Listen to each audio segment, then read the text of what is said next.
ரங்கசாமி நாயுடு, ரங்கம்மாள் தம்பதியினர்.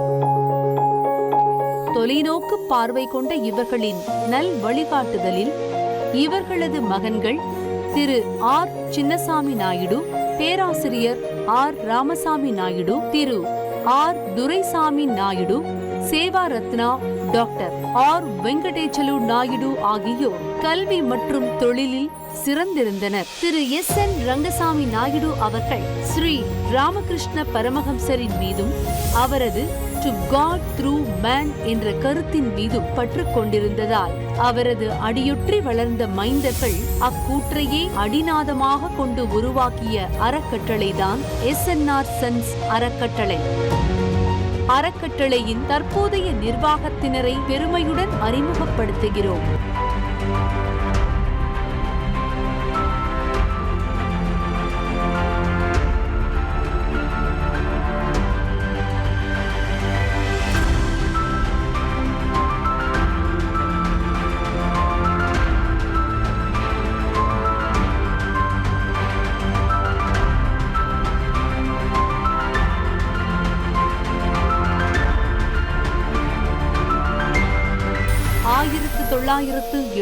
உருவான எஸ்.என்.ஆர். சன்ஸ் அறக்கட்டளை தற்போது கல்வி மற்றும் மருத்துவத்தில் சிறந்த 15 நிறுவனங்களோடு வெற்றிகரமாக இயங்கி வருகிறது.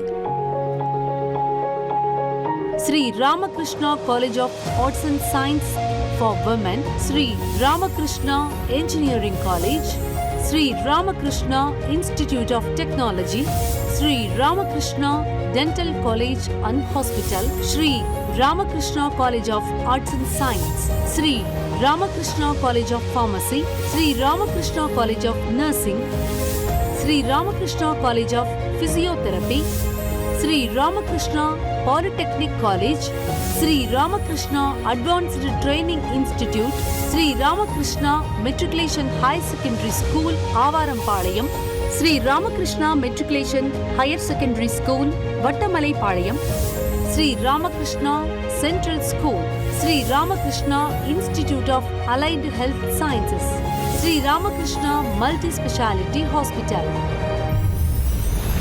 பெண் என்பவள் பெரும் சக்தி கொண்டவள்.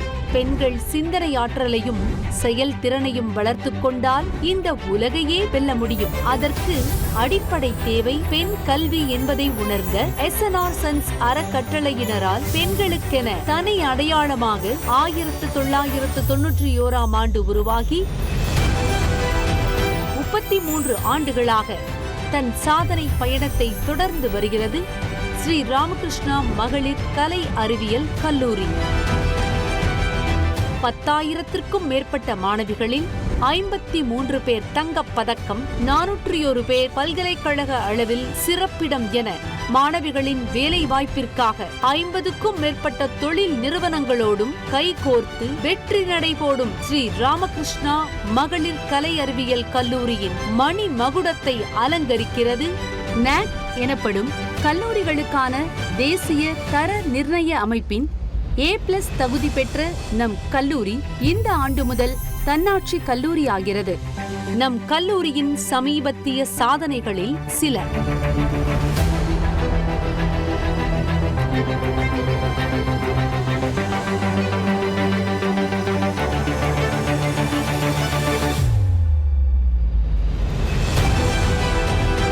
பல்கலைக்கழக அளவில் சிறப்பிடம் பெற்ற மாணவிகள் என ஆற்றல் மிக்க மாணவிகளை உருவாக்கியுள்ளது நம் கல்லூரி. கல்வியோடு மாணவிகளின் பன்முகத் தன்மைகளையும் வெளிப்படுத்த extension activity clubs, skill paste clubs, empowerment clubs ஆகியவை செயல்படுகின்றன.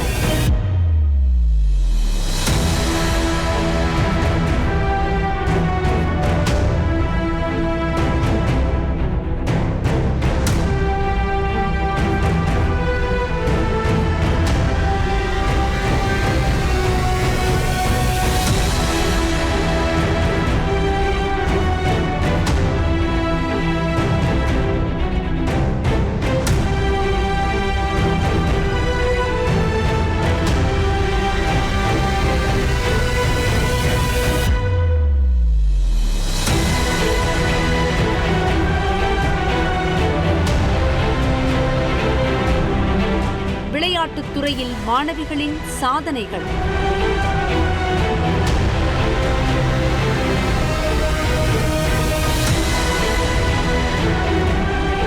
முன்னாள் மாணவியர் சங்கம்.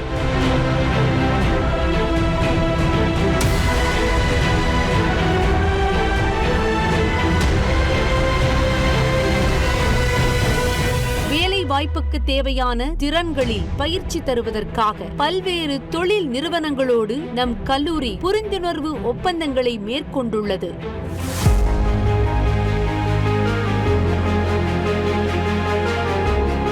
நம் கல்லூரியின் மூலம் மாணவிகளுக்கு வேலை வாய்ப்பை வழங்கி வரும் நிறுவனங்கள்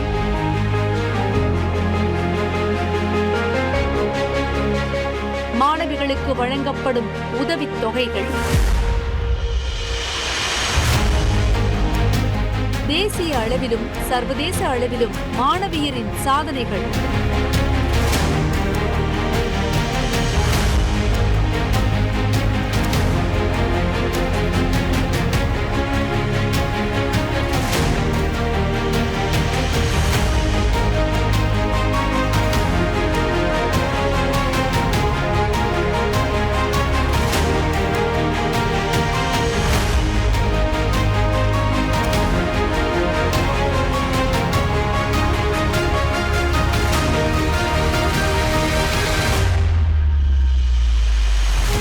கல்லூரியின் மகிழ்ச்சியான தருணங்கள்.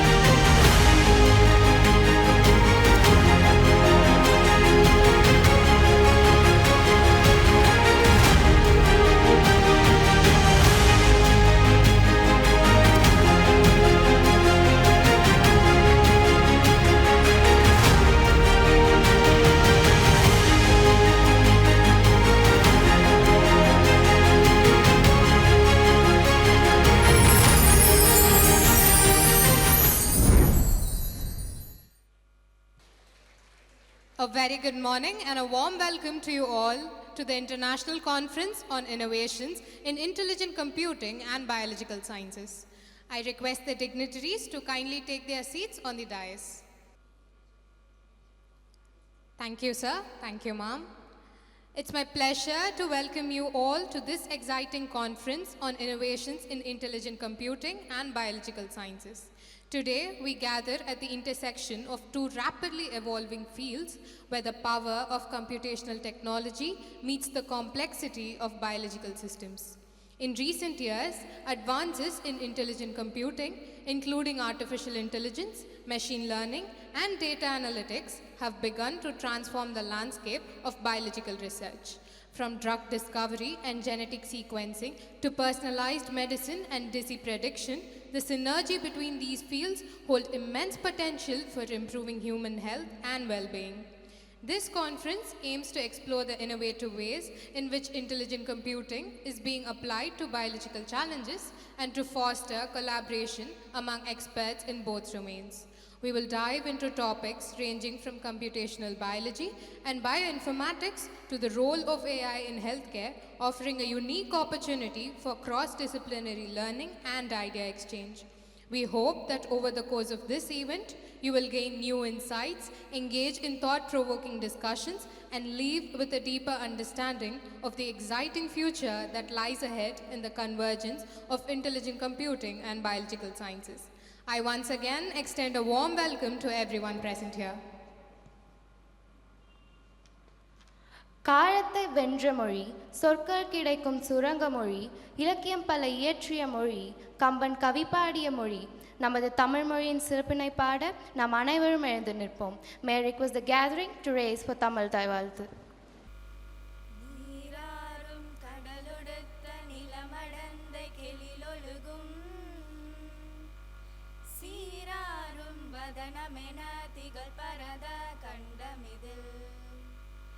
தெக்கணமும் மது சிறந்த திராவிடனல் திருநாடும் தக்க சிறு பிறை நுதலும் தரித்தனரும் திலகமுமே அத்திலக வாசனை போல் அனைத்துலகும் இன்பமுற எத்திசையும் புகழ் மணக்க இருந்த பெரும் தமிழனங்கே தமிழனங்கே உன் சீரிலமை திறம்பியந்து செயல் மறந்து வாழ்த்துதுமே வாழ்த்துதுமே வாழ்த்துதுமே. The journey of 1,000 miles begins with one step. We now invite Dr. P. Chitra, Head, Department of Biochemistry, to welcome the gathering. Esteemed guests, respected principal, faculty members, researchers, students and participants, a very good morning and warm welcome to the International Conference on Innovations in Intelligent Computing and Biological Sciences, ICCIBS 2025. I wholeheartedly welcome the chief guest of this auspicious day, Dr. V. Sivakumar, Associate Professor, Asia Pacific University, Malaysia, who's here to share his expertise and make this day a memorable one. Your acceptance of our invitation to be the chief guest is of great significance. Additionally, we are grateful for the valuable contribution as the resource person for yesterday's pre-conference workshop on AI tools for research, which was incredibly insightful. Welcome, sir, and thank you once again for being a part of this occasion. I place on record a warm welcome to our principal, Dr. K. Chitra, a beacon of inspiration whose leadership and foresight have propelled our institution to greater heights of excellence and innovation. Welcome, madam. I take this opportunity in welcoming the enthusiastic participants from around the globe whose presence adds immense value to this conference. I am pleased to welcome you all to this landmark conference. The Conference on Innovations in Intelligent Computing and Biological Sciences aims to explore some of the most critical challenges at the intersection of AI and biological sciences. By fostering innovation, this event holds the potential to improve society and contribute to the global effects in addressing pressing issues related to health, agriculture, and the environment. The conference serves as a unique platform for experts, academic scientists, researchers, educators, industrialists, and students to come together and dwell into the exciting possibilities that arise from the fusion of artificial intelligence, machine learning, and biological research. I would like to take this opportunity to thank APU University, whose collaboration has made this event possible, other speakers, and all who have made the effort to be a part of this remarkable gathering. I welcome the press and media persons. Once again, I welcome one and all. I wish the conference great success and believe it will pave the way for global progress through research and innovation at the intersection of AI and biological sciences. Thank you. Thank you, ma'am. There's no friend as loyal as a book, and it is the purest essence of human soul. May I now have the honor of inviting our respectable principal, Madam Dr. K. Chitra, to present a book and welcome our resource person, Dr. V. Sivakumar.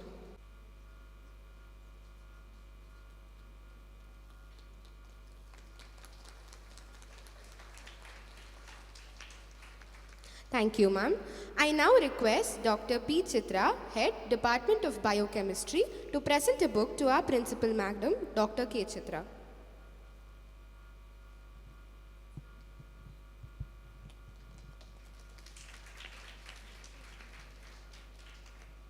Thank you, ma'am. A strong woman stands up for herself, and a stronger woman stands up for everybody else. Today, we have such a great and strong woman amidst us, our principal, Madam Dr. K. Chitra, a visionary with more than 25 years of academic experience and a proud recipient of various prestigious awards. She's the catalyst who stimulates us to do our best and is our pillar of strength. I take great pleasure in inviting our beloved principal to address the gathering. Happy morning to all the delegates who are present here. Let me at the outset once again welcome Dr. Sivakumar, who has come all the way from Malaysia to be a part of this conference and the pre-conference workshop. It's a great pleasure for us to collaborate with APU for this conference and many more initiatives. We look forward to various academic endeavors to be explored with APU. This conference is organized at the cusp of intelligence age, where AI is taking a lot of leads and it's growing in leaps and bounds. And rightfully, the topic of this theme of this conference is looking at innovations in both intelligent computing and biological sciences. And we are very happy to particularly welcome all the men students here, because it's a women's institution and we rarely allow any other men participants to be a part of this. So let's give a big round of applause to them also. It's not by choice that we don't want any men in the campus. It's the institution itself is a women's campus focusing on women's empowerment, and that's the reason, nothing else. So this conference, you have to look at it at the perspective of multidisciplinary aspect is more important. Intelligent computing on its own, and innovation on its own in intelligent computing, and innovation in biological sciences and mathematics are happening. But world today is looking at having an application-oriented perspective, wherein solutions to the problems is more important rather than academic rigor. So that has to be kept in the mind of all the youngsters who are going to be the future pillars of our country, and the future citizens and the researchers, scholars, educationists, industries are all in this particular auditorium. So I would like to drive that one thought, that you need to look at solutions to problems which is pressing the nation at large and the world at large. Meaning to say, presently the climate issues, sustainability aspects are gaining a lot of impetus, and the world at large is looking at how to solve these issues. Apart from various diseases like the COVID pandemic, there are going to be many more pandemics coming up. Probably not as much threatening, hopefully and prayerfully, but then we cannot say with the COVID the pandemic has come to an end. And intelligent computing on its own is making the life of many people easy. Common layperson like you and me are finding it very easy in various aspects to lead our life with the artificial intelligence help. Right from a housewife who has got a refrigerator in her kitchen, the intelligent computing will enable the refrigerator to order on its own the supplies of milk or curd or the meat or whatever is kept inside. Through an artificial intelligence aspect, the vendors could be alerted, triggers could happen, and the products could be delivered in the footsteps of the house before even we lift a finger, understanding whether there are some provisions are there or not inside the fridge. Thanks to all the Internet of Things and the collaborated systems, this is going to be the future. It is not a Mission Impossible story. It is already happening, where a lot of this intelligent computing and a lot of collaborations is happening across the cyber-physical systems. And also on the other end of the spectrum, if you take up the biological sciences, there is personalized medicine which is happening.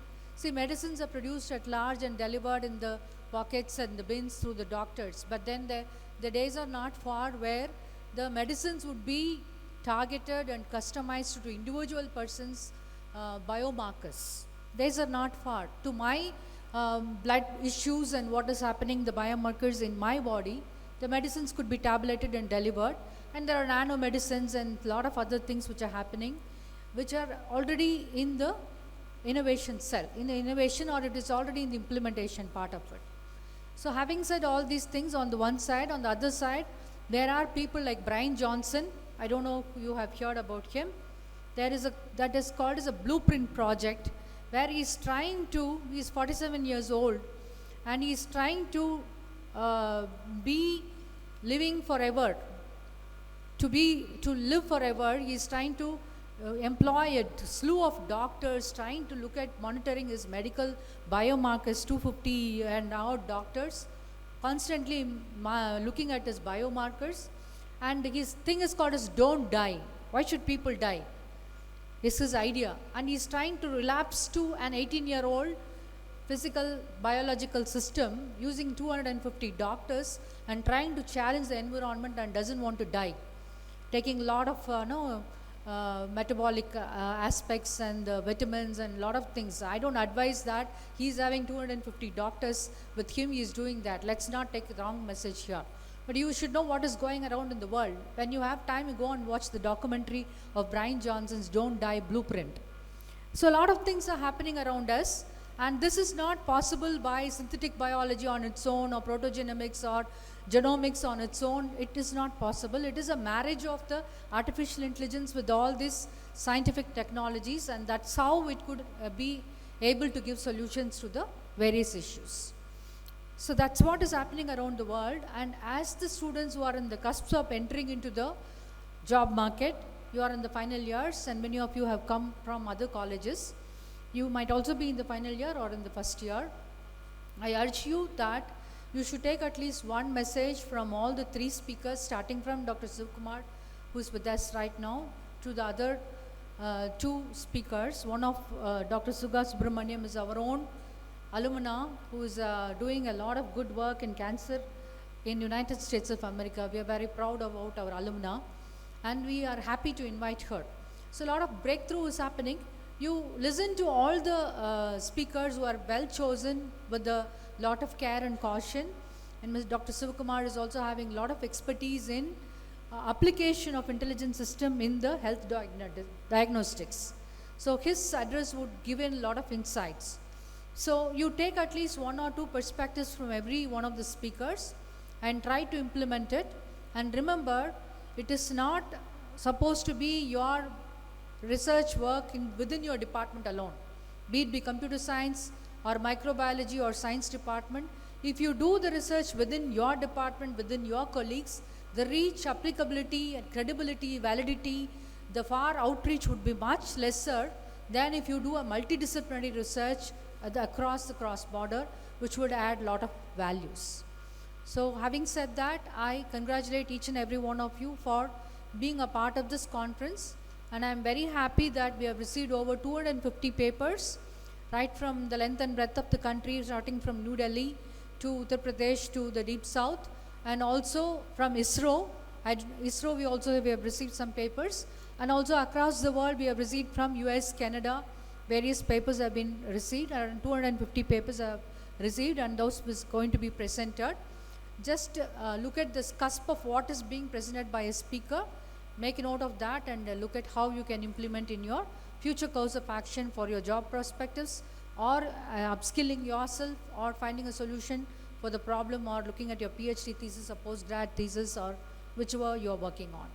So I once again thank all the principals of the institutions, the management which has deputed to you, the heads of the departments, and our own team of faculty who have tirelessly worked for more than 4 months in putting these events together. I would request you to give a big round of applause to them. So thank you for putting this together, team, and I wish you the great learning, and I wish my team and all of you all the very best. Thank you. Thank you, ma'am. We are now excited to announce the release of proceedings of the conference. Let this be a beacon of inspiration, reminding us of the knowledge that we have gained and the growth that we have experienced together. I kindly request the dignitaries and the HODs to release the conference proceedings.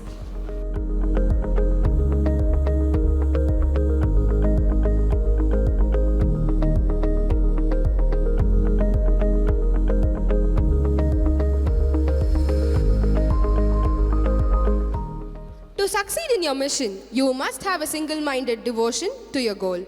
Today, we are honored to have such an inspiring personality among us. Dr. V. Sivakumar Sir, Associate Professor, Asia Pacific University of Technology and Innovation, Malaysia. Dr. V. Sivakumar is Associate Professor in Asia Pacific University, Malaysia, with over 26 years of experience in education.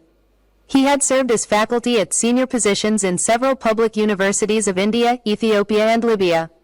He bagged gold medal in his masters. He is a passionate educator and researcher. He is a SME in the field of artificial intelligence. He is an active member of Asia Pacific Center of Analytics, APU. He has got over 50 publications in Scopus, Web of Science and reputed peer-reviewed journals and as book chapters. He has participated and presented his research articles in several international conferences. He is actively contributing for several referred journals as referee and editorial board member. He has completed 1 PhD student under his guidance and is currently supervising 6 doctoral students and several postgraduate students in the field of artificial intelligence and data science. He has got 6 projects both completed and ongoing with over 1,000 citations index, 17 H index and 22 I-10 index to his academic credit. Sri Ramakrishna College of Arts and Science for Women welcomes you, sir.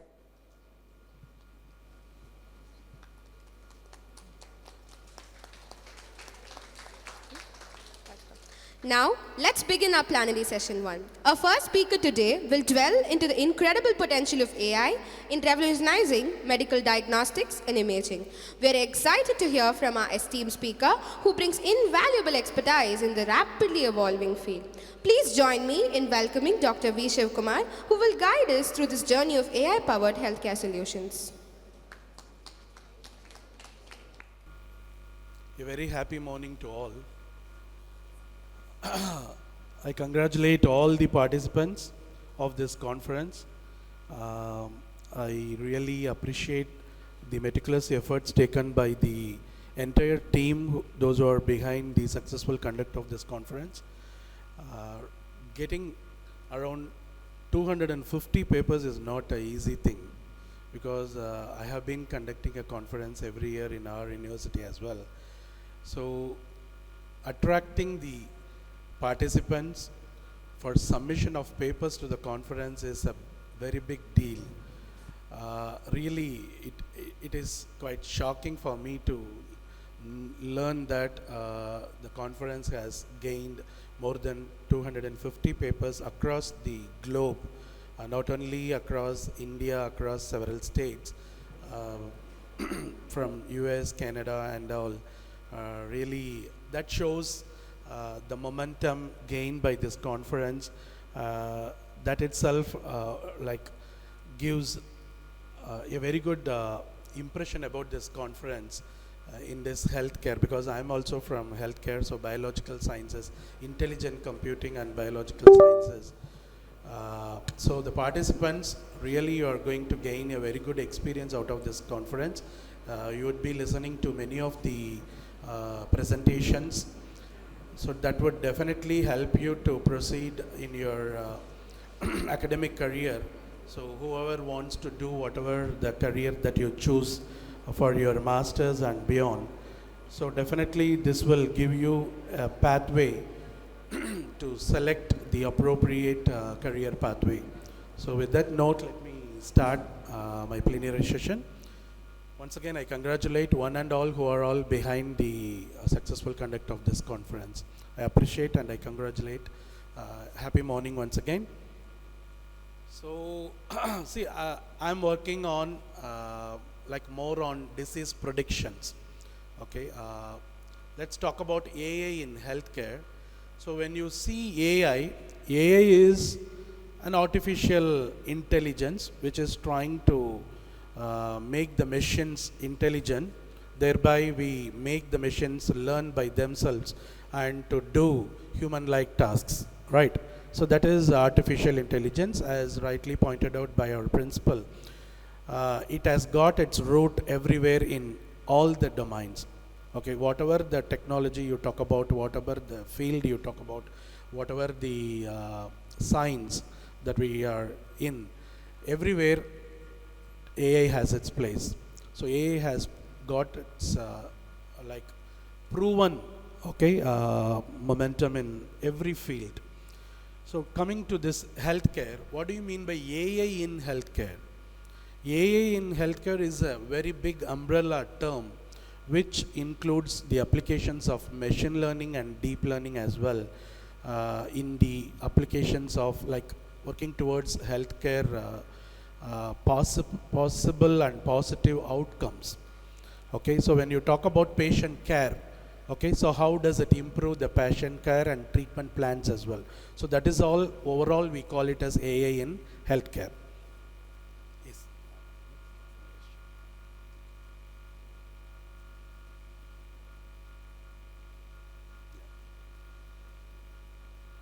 So AI is the almost beta gen, we are telling, right? Beta gen, next generation technology. So almost in this generation also, now everyone is aware of AI and everyone is using something. Probably you might not be knowing that it's because of AI, but we are into it. You are all using one or other applications which has AI benefits. So it encompasses variety of disciplines, as I did mention now. So any field you talk about, it has got it. But generally we keep talking about data analytics, artificial intelligence, because we can see the flavor of machine learning and deep learning into it a lot. Okay, so AI has emerged as an interdisciplinary field, as it has got its gain momentum everywhere. Okay, so AI, if you see, generally we speak about machine learning and deep learning, but overall if you see any techniques, okay, that we try to incorporate with this AI benefits, so thereby we try to come out with everything in an automated way. So overall AI, it's the simulation of intelligence in machines. So how does machine learn? How do we learn? We learn from our experience, right? So in the same way, we make the machines learn by learning through the data. So more the data you give to machine, you get it learn in a better way. So we say machine learning, deep learning are data hungry, right? So they are data hungry. If you feed more data, you can get very good outcomes out of it. So higher the data, higher the accuracy. So that's the main motto of AI. So we make the machines learn through data. So how does it done? That is done in a different ways, okay? So you probably would be knowing about supervised learning, unsupervised learning. So you are all learning through some supervision you have got. So that is like supervised learning. So in the same way, we will make the machine learn through supervision. Like we are going to give the data in such a way that the data would be a labeled data, then it is supervised learning. And if it is not going to be there, like with any label, it's unlabeled, then it is unsupervised learning, right? So overall, we try to simulate that intelligence in machines through this learning. So you might be definitely knowing about all these four gentlemen. Sundar Pichai. So these are all the perspectives of these professionals. AI is the main tool behind new age innovation and discoveries like driverless cars or disease detecting algorithm. Barack Obama, generalized AI is worth thinking about because it stretches our imaginations and gets us to think about our core values and issues of choice. Elon Musk, of course, he keeps telling, right? You might be noticing several videos of him as well, right? So smarter than any human and would overtake us by the end of 2025. That's happening already. We are really realizing all those things, right? So we are now solving problems with machine learning and AI that were in the realm of science fiction for the last several decades. So just now our respected principal also mentioned about this. So whichever like AI, like mission impossible is becoming possible because of this AI, right? So everything is possible. Just apart from that, I want to let you. So Mission Possible, this is the WhatsApp group name of our AI healthcare researchers in APU. So Mission Possible, that is. Okay. So AI in healthcare, as I said, okay, we try to apply all these machine learning and deep learning algorithms to come out with the possible way of better outcomes for patient care and treatment plans. So it primarily concerned with the construction of AI programs that perform diagnosis and make therapy recommendations. So diagnosis, when we keep talking about diagnosis, first we need to detect it, okay? So there comes the problem of false positives, false negatives, okay? Anyway, I'm going to touch about that as well. Okay, so we come out with AI programs. For that we need to see like of course, there are plenty of algorithms when you keep talking about data analytics, okay, intelligent computing, okay, computational intelligence, okay, meta-heuristic algorithms, a lot, okay, list is not limited.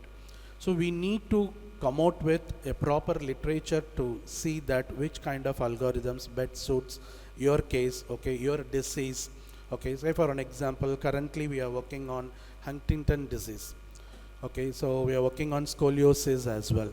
So earlier we were working on cancer disease, you all knowing, right? So as far as cancer therapy is concerned, machine learning is doing wonder, like 99% of accuracy we achieved already using machine learning algorithms as far as any type of cancer detections are concerned. So you take any modalities, you go for digital mammogram, CT scans, MRI, PET scans. So using all these types of modalities, okay, all different imaging models, okay. So we have already achieved 99% of accuracy. So sir, why don't you say 100%? Okay, as far as any quantitative metric is concerned, if we say 100%, then it's a very big debateful question, right? How come 100%? So we were working on recently on Alzheimer disease detection, where we were running through all different types of ensemble models. Upon running for several months, we were continuously getting with different trials and with different augmentations, we were getting 100%. Then we sent to the journal. So that was the first question was asked by journal, like, how come you claim that it is 100%? So that's a tricky thing. So that's why I keep telling that 99%. Okay, so we have already achieved 99% of accuracy as far as cancer disease detections are concerned, using the imaging modalities like imaging, medical imaging. So how do we construct it? Okay, so whether you want to go with the data analytics, okay, any type of paradigms, okay, so everything you can think about it, because you can think about several programs. See, if you see data analytics, data science itself is an interdisciplinary field, okay. So we always encourage to come out with interdisciplinary research rather than confining ourselves to any one particular field, okay. So always we welcome interdisciplinary field. As you see, data science by itself is an interdisciplinary field which tries to turn the data into value using various techniques, various methods from various domains. If you see data science, it does not hold any specific technique on its own. It makes use of some statistical techniques, it makes use of some mathematical analysis techniques, okay, makes use of machine learning. So like from various techniques, various methods, from various domains. So that's why we call data science itself as an interdisciplinary field. In the same way, AI, we try to incorporate AI, that automatedness, in every single field that we explore. Okay, so we try to incorporate these programs. So what about these programs? Is it going to be only machine learning program? Not necessary. Say for an example, as far as my cancer research is concerned, I'm exploring a lot in fractal analysis. Okay, many mathematics professors would be here, so they would be knowing about fractal analysis. So fractal object, which exhibits the self-similarity. So when you look at the cancer cells, I mean the tissues, because we will be trying to detect the tissues and we would be classifying them either into malignant or benign. Okay, so when we try to classify them, when we go with some straightforward kind of techniques and methods, you may not achieve 100% accuracy. Okay, so because it's very tedious, because the cancerous tissues would exhibit different types of colorations when you look at the imaging screened images. So we need to look at the roughness of the image as well, where we want to go with fractal kind of techniques.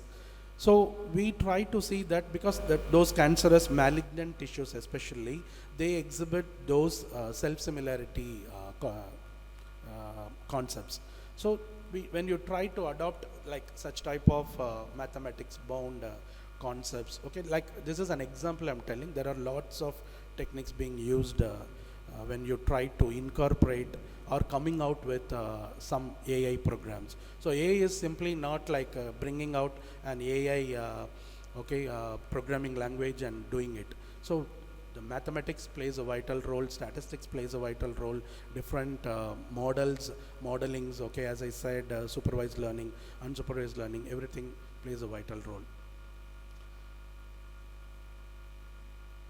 Goals of AI healthcare. So what are the main goals? Okay, we want to make everything in an automated way, meaning we want to make the patient care in a better way. Say for an example, when we completely rely on, say we go to any hospital or any clinic, okay, so before meeting the doctor itself, the doctor can make known about what for the patient has come, okay.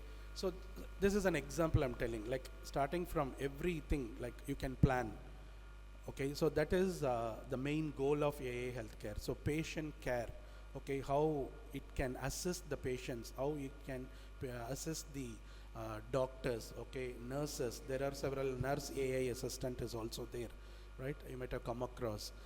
So even everywhere robots bound assisted surgeries, okay, we have now. It is already in practice, it is already in place. Even yesterday also when I was going to Isha, I did notice at a hospital they did mention that robo assisted surgery, okay. So it is already happening here in India. Of course in US, that's why I have come out with an US statistics here.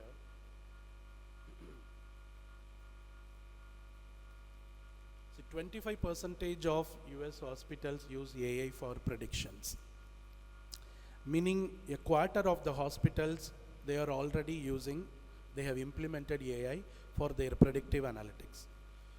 Okay, so one way we can see that, okay, they are open to incorporate AI into their predictive analytics, and they are already using it. Okay, AI has its place. Okay, so everything is fine. But if you look at the other way, okay, what about 75%? That means it is already started and it is on the way.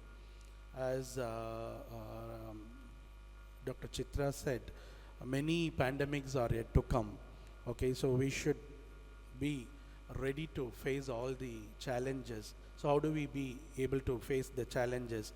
So definitely AI is going to play a vital role. When you take the COVID, so we just now came across the COVID situation. So especially allotment of beds, allotments of treatment for the patients. So that was done using machine learning algorithms in many countries. Of course, it happened at the later stage of COVID. Beginning, we were all blank. Okay, so it really worked out. Okay, so that's how it worked. And clinicians, if you see, they believe like almost 64%. Definitely AI will help. And 60% of the patients feel uneasy if doctors depend on AI. Why? See, because they are not completely known about the AI benefits. Okay, they are not completely being educated, okay, about the AI in healthcare. If they know, definitely they will accept. Okay, the statistics says that 60% they are not comfortable. Okay, they have scare, because whenever it comes to healthcare, our health, okay, we are very much scared, right? We have to be very cautious. Okay, so definitely we feel like how do we depend on the machines? Okay, we want to depend or believe or rely only on the humans than machines. So that's the barrier for AI in healthcare. Okay, to what extent it could be adopted, implemented. So why I'm giving the statistics of US? Okay, so US, of course, if science says, okay, they are ready to accept and they will get it done. So there itself, this is the statistics. Okay, so long way to go as far as India type of countries are concerned, but lots of researches have been done in India, and Indians are proving themselves as far as AI healthcare research is concerned. But coming to the point of incorporating and adoption, so to what extent adoption is done, so there comes the problem. So that's what we are talking about. So very soon AI adoption in healthcare is going to be around 65%. That's what all studies say, that is by 2030.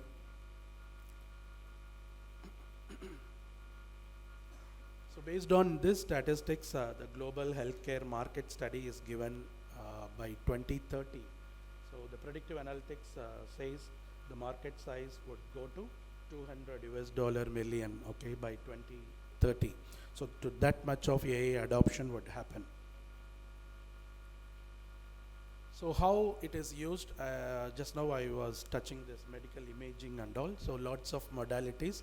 We do take clinical studies like clinical data, and apart from that we do take imaging data. There are lots of modalities you all might be knowing about: X-rays, ultrasounds, okay, mammograms, okay, PET scans, okay, MRI scans. So we do take those images and we see that to what extent the image attributes can contribute for the predictive study. And how do we refine it, and what are the best features that could be extracted out of it? There comes your feature engineering, all those concepts. Okay, so we try to adopt, as I said, it's a umbrella where we try to adopt all those techniques and methods here which best suits for the patient care and treatment plans of that particular disease, and coming out with a proper detection and proper treatment plan. In cancer, we were doing detections like predictions, all those things we have done. I said 99% accuracy. Okay, that was done with cancer detection and all. Once the cancer detection is done, okay, immediately people would start treatment. And once they go for treatment, depending on the biological structures of the every human body, okay, we cannot make it like generalize the thing like biomarkers. Definitely it does help them to predict and make the things, but when you try to look at the longevity of the patients, those who are already detected with stage 3 cancer or stage 4 cancer, so how do we look at that? Okay, how do we predict the longevity? Okay, so for some, okay, doctors say that maximum 1 year, they live very healthy for another 7 or 8 years.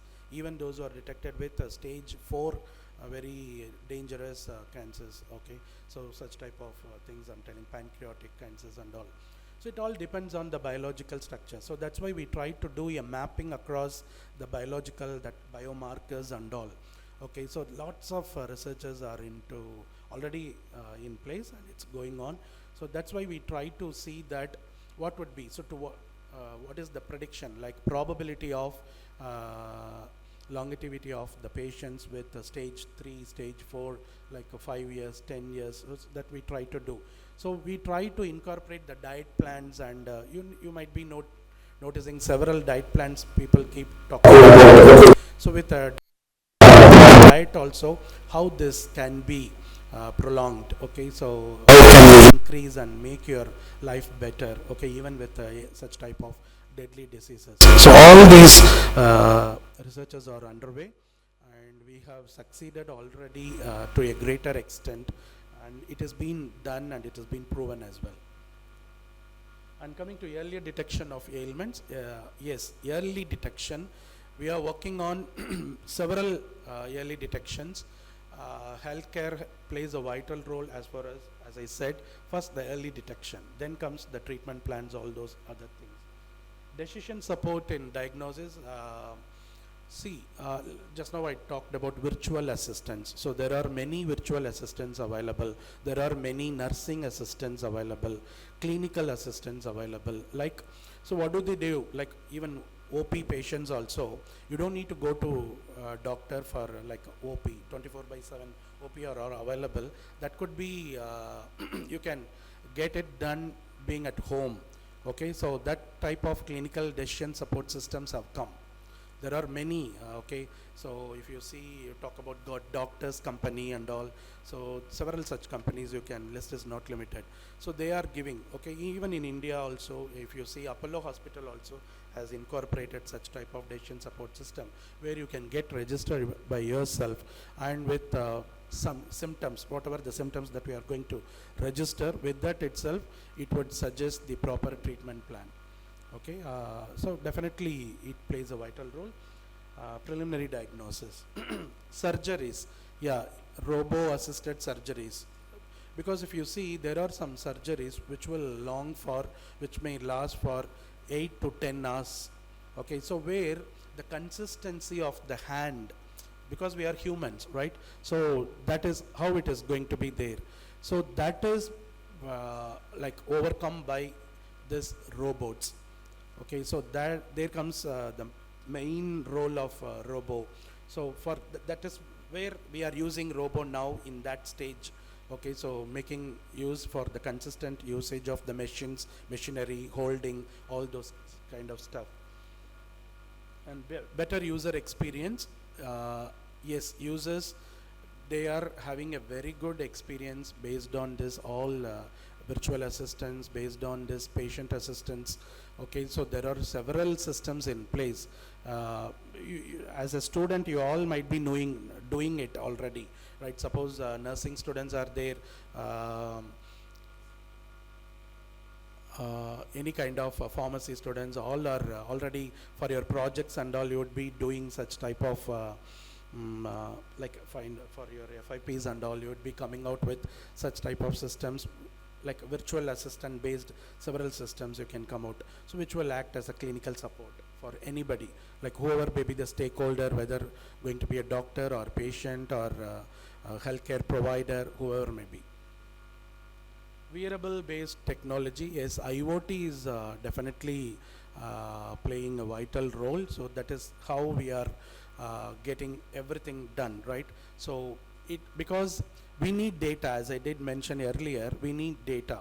So currently I'm doing one project in Malaysia hospital along with Advanced Pact AI company, where we try to incorporate a ventilator, okay, completely an AI based ventilator. So what do we try to do is, we try to capture the data because ventilator is going to be placed in the hospital, right? So what are all the different environments and what are all the different data that it could capture, which would be taken into consideration for analytics.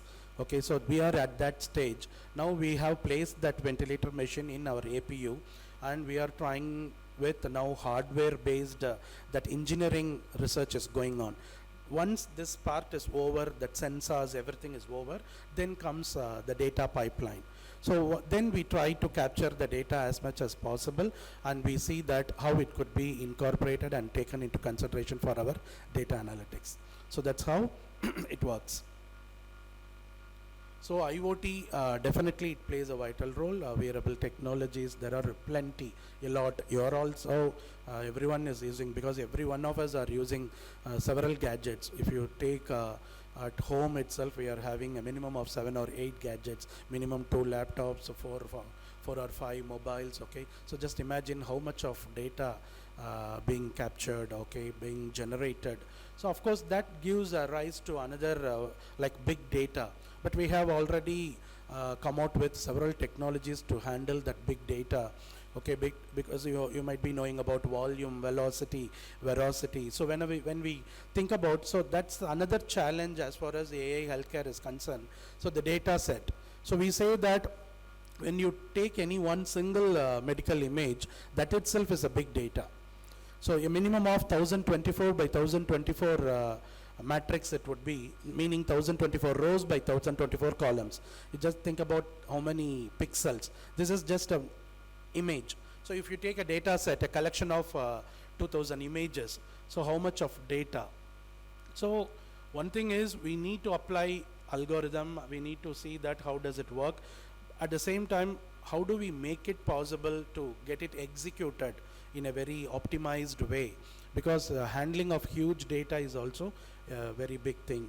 And as I said, in such type of ventilator kind of, because real data is very crucial. When you take the real-time data, okay, it has to be in pace with your speed, velocity of the data as well. right? So if you miss any data, we miss the opportunity to include that into your research, okay, into your outcomes. So you have to be in phase with like alignment with volume, velocity and variety as well. Okay, so that's the biggest challenge that we come across when we are going to work on the real-time data as far as healthcare is concerned. Yeah, tools, medical imaging, all those things I touched, but let me see if I haven't touched anything, I'll just explain it further.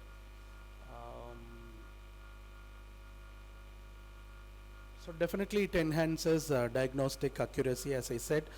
It is definitely working for the predictions, definitely working for the treatment plans, definitely working for the detections. To what extent the diagnostic accuracy can be increased, that's what we are working at it. Okay, so the data set plays a vital role. Okay, so we need to look at it. If you see the dental science, currently we are working on the mandibular detections. Okay, so when you see that this volume is the biggest thing, okay, X-ray images only we are working on it, and when you look at the volume, there are many features that will be overlapping as far as such type of dental images is concerned. So feature engineering plays a vital role in such type of medical images. So we need to look at like how do we involve the feature engineering in a better way to incorporate the appropriate features to come out with the disease predictions. So computer vision, definitely it has transformed. So that's why I'm not sure whether you are aware about the vision transformers. So very soon the CNN is going to be obsolete. That's my personal opinion. So we are all working on CNN, right? So we keep talking about CNN neural networks. Yes, of course, it has got its potential. We have achieved 99% of accuracy using these neural networks. But very soon CNN is going to be obsolete. Vision transformers have taken that place. So now we are using more on vision transformers only. So whoever comes now, my student says that, sir, I have chosen this topic. My master student says that I want to work on RNN like CNN deck. I'm asking them, don't go for CNN. Okay, so let's explore vision transformers. So vision transformers are doing wonders. So when you are working on computer vision transformers. Okay, so please go for vision transformers. Yes. So as I said, in dental care also, X-ray imaging, and as far as COVID detections also, most of the COVID detections, dashboard detections, everything done based on this X-ray imaging. So some symptoms, okay, that would help for the early detection. So in order to make the diagnostic accuracy more, so we have to come out with all different symptoms, and we have to make a mapping of all those things with what type of associations it could be made. So that's what we need to see as far as several earlier detection is concerned. So here we make use of mostly machine learning. So as far as drug discoveries are concerned, when you see, look at the drug discovery, we look at associations. Okay, so drug A goes with drug B with drug C. So mapping of all these drugs. So association rule mining comes into picture. So machine learning. So machine learning is the first step to come with AI healthcare. Then you move on to deep learning. Okay, then vision transformers, working with more on images. So combining clinical data and image data. So that is how you can do wonders in healthcare. So decision support system, I did explain earlier. Okay. So decision support definitely plays a vital role, acting as an AI assistant, not only for the stakeholder doctors, but for the healthcare providers, okay, like patients, everyone. And here there is a part like explainable AI. I will touch that part after this, okay. So explainable AI, that's what we are working on it. So doing a research simply based on AI models is not the end. You have to interpret your results. So there comes the explainable AI, interpretable AI. We are working with lot of models, okay. So it's giving us the results, right. So how do you interpret those results? as far as the patient care is concerned, as far as the treatment plan is concerned. So interpretation of those results, okay, there comes this separate area called interpretable AI. Okay, explainable AI. So how do you explain those results? How do you explain? Because we are making the machines to learn, and it is doing as well, and it is giving the results. Now how do you interpret them as in the radiologist way, okay, in the medical practitioner's way? So there comes explainable AI and interpretable AI.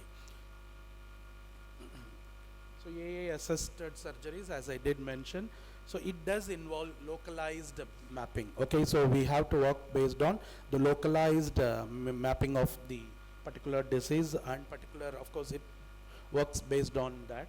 Okay, 3D tracking, cooperative control with humans, and here this is main thing, like as far as any robotics is concerned, the mechatronics, the robotics, when we talk about the kinematics modeling is very important. So we are going to make these robots to assist in surgeries. Okay, so the kinematics modeling is also very important. Of course, that can be taken care by engineering people. Of course, it's a combined research, as I did mention, interdisciplinary research. It involves engineering, it involves machine learning, deep learning, all those stuff.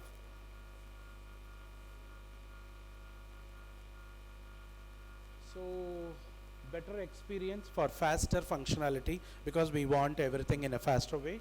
Okay, easier feedback service, and bots at every level it is available now. As I said, we try to adopt those bots in every phase of the healthcare adoption. Okay, so to what extent it could be adopted now at the patient outcomes, we are already into it now. For treatment plans also, we are working like to what level this bots could be used. So this is a statistics as of 2024 now in US based perspective. Okay, clinical decision support tools are already 29% in use. Predictive analytics and risk stratification 25%. Clinical workflow optimization and automation 23%. Treatment and therapy recommendations for providers, it is 19%. Diagnostic treatment recommendation 16%. Documentation and dictation, it is 15%. So this is the current statistics as per 2024. Now we are looking at the predictive analytics by 2030. So having said, now we see that there's a tremendous improvement on a lot of wonders done by AI, but still if you look at the patients, because they are the main things, right? So everything is being provided for patients. So we have to see that how much they are comfortable. So if you see 60%, the statistics says that they are uncomfortable going with AI based ones. So we are working towards the betterments, okay, to make and increase this comfortability, okay, so to make patients more comfortable with AI assisted healthcare diagnostics. Of course, every technology has its risks and challenges. So AI in healthcare, if you look at the challenges, accuracy concerns, as I did mention, 99%, not at every healthcare, every disease. Okay, some of the diseases, okay, we are now, as I said, dental and all, we achieved only 70 to 80%. 99% is not achieved yet. Okay. So patient privacy is very big, the ethical concerns, okay, there comes the ethical. So of course we are trying to anonymize the data and we try to incorporate, okay. So still, if we could get ethically more data, okay, we can do wonders. And regulatory compliance, as I did mention, every country has its own regulatory compliance. If you take European, they have an HIPAA Act. Okay, so similarly every country has got its own regulatory compliance. So we have to look at when we do inter-country research and all. So the potential benefits, if you see, assistance with case triage. Okay, so definitely based on the prioritizing cases it could be done. I did mention about the example of allocation of beds for the COVID patients. Okay, so there this was very much useful. The same thing, you can adopt this for other diseases as well. Enhanced image scanning and segmentation. So we have achieved a very good accuracy in segmentation already, and auto segmentation there are several tools now available for auto. Earlier we were doing manual segmentations and all. So automatical segmentations have come, and integration and improvement of workflow. This is risk prediction. Okay, so we can predict the risks also. Okay, so that is very, so that when we be able to predict the risk, we will be able to prescribe accordingly, thereby we will be able to mitigate it, right, appropriately. So that is one of the potential benefits. And this is the potential risk. In the beginning I did talk about false positives, false negatives, right? So that is very important. Suppose you are detecting a patient as positive, but he is not positive. So you are detecting a negative patient as a positive, which is very dangerous, right?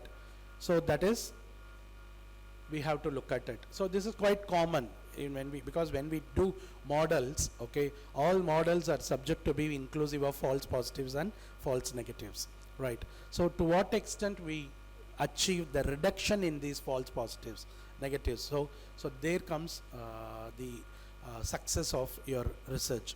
So this is one of the potential risks. And systems error is always there. Okay, so always we encounter systems error. So how to adopt it? Okay, so your algorithm should be robust enough to take these challenges of the environment, systems and hardware environment as well. Over reliance is there. Okay, so we cannot completely rely.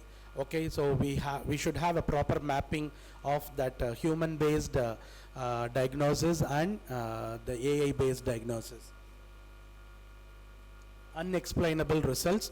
There are several researches where we get the accuracies, we get the predictions, how it can be interpreted in the medical way.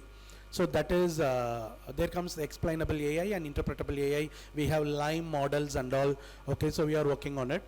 So we achieved a very good accuracy in that as well, but still a longer way to go. Unclear lines of accountability. So if something happens, who takes the accountability, right? So that's the boundary, so between the stakeholders. Okay, so whenever we are going to talk about the adoption, so why 25% only has been adopted in US hospitals? Okay, because of this accountability. Accountability also plays a vital role for the less adoption of AI in healthcare. I mean, to some extent. So overall, we need skill requirements as well as far as the disease prediction. So explaining the results, interpreting the results, okay, adoption of the people in the respective AI adoption. So all these things, it requires proper training and proper skills. And of course, malicious attack is there always, okay, because patient data, okay, healthcare data is very important. So completely relying AI with 100% is going about with this, and some attack happens, so we have to be very cautious about that. That is one of the potential risks. So to lessen these risks, physicians must seek training, okay, in the use of AI and adhere to the standards provided by the device companies. So now also, as I said, we are working with an advanced packed AI company in Malaysia, Kuala Lumpur, and we are incorporating in 6 hospitals in the initial stage. So those hospitals, all the doctors were given training. I was also a part of it. So definitely it requires proper training. So explainable AI, this is what I was talking about, a patient being false positive, false negatives and all. Okay, so this cartoon depicts that environment very clearly. So how do you make, though all these advancements are available, okay, they have shown a tremendous accurate prognosis in all those diseases. Okay, so how do we interpret these results in the better way for all the stakeholders? So we need to have a proper mapping between that with proper Lime models. Yeah, Lime I was talking about. So for healthcare organizations, there are some examples I'm just pointing out here for digital health is concerned. Individualized healthcare plan, improving patient experience to identify patients expertise, anciennities for medical research and clinical care, faster and efficient drug discovery, more accurate diagnosis, and drug discovery also, like if you see COVID-19, okay, we came out with all those vaccinations and all. There also this machine learning played a vital role. You can see that there is a documentary on that. Development of personalized diagnostics and therapeutics, personalized health assessments and home care advice, AI chatbots based. So definitely it revolutionized the patient care, okay, in early detection, preventive intervention, and predictive insights. So it transforms the patient's care to the better level, okay, by monitoring at all levels of monitoring and providing the enhanced outcomes. So enhancing the precision and speed. So these are all the different things that we could achieve through the AI powered diagnostics, and there are some roadblocks for AI adoption in healthcare. So integration of data is complex. As I said, we need to capture all the real-time data into account, okay, and we see that how it can be taken into data pipeline for proper data analytics. Because when we talk about data analytics, you look at the descriptive analytics, diagnostic analytics, predictive and prescriptive analytics, right?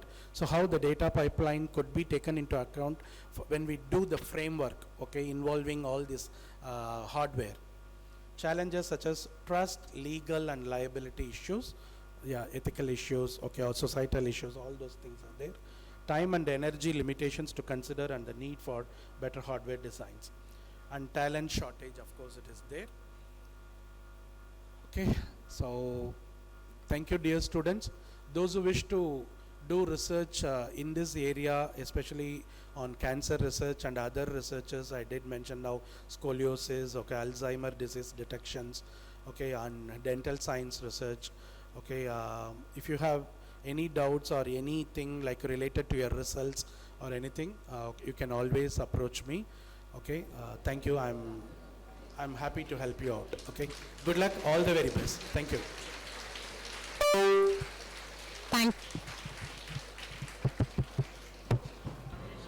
I repeat, the dais is now open for queries.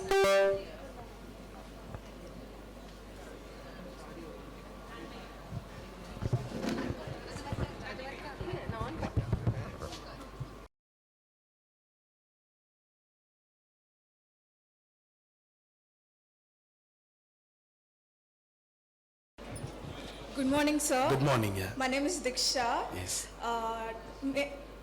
I just want to know what are the challenges involved in implementing AI into healthcare, and do you think that AI will take over us one day? As you said, it's mission possible. Yes, it will. See, it's not a question of taking over. Okay, to what extent it is possible. Okay, whatever we thought that it is science fiction, because earlier days we watched many movies, science fiction, this is not possible, this is not possible, it is a dream. So everything come true now, right? So a lot come true already, right? So in the same way, like whatever we said that 20%, 25%, everything would reach the 99% and 100% accuracy one day. So that's why we say nothing is impossible. So everything is possible as far as the science is concerned. Okay, thank you. Thank you. Yeah. Any other doubts, dear students?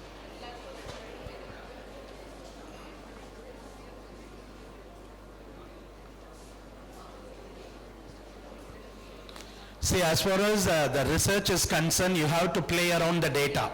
Okay, see how you can play around the data and you can get the potential outcomes out of it.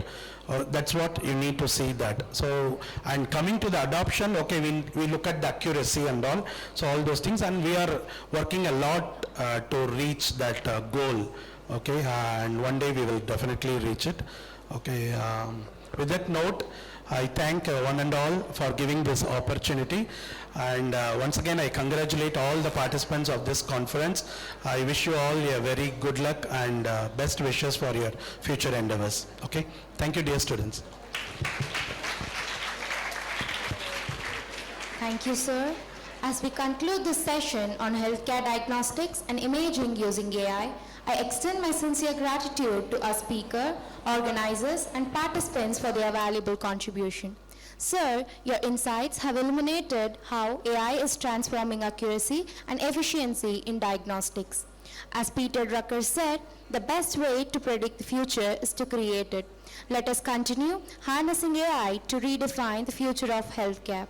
Thank you. Advancements in life sciences, we now shift our focus to a powerful convergence of two dynamic fields, the sophistication of intelligent computing and the intricate complexities of biological sciences.